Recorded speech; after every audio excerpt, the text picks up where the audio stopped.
Today I'm going to show you how you can delete your Bereal photos. So if you took a photo that you didn't like or anything like that, how to do that.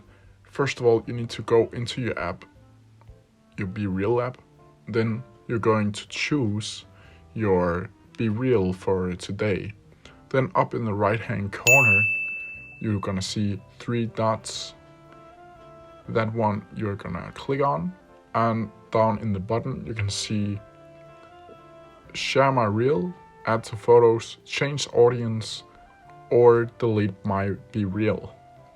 And when you click delete my Bereal, you can see here this page is gonna go up. So you want to delete your Bereal. Why don't you don't like your Bereal? And you can choose I don't like my Bereal. There was a bug doing capture.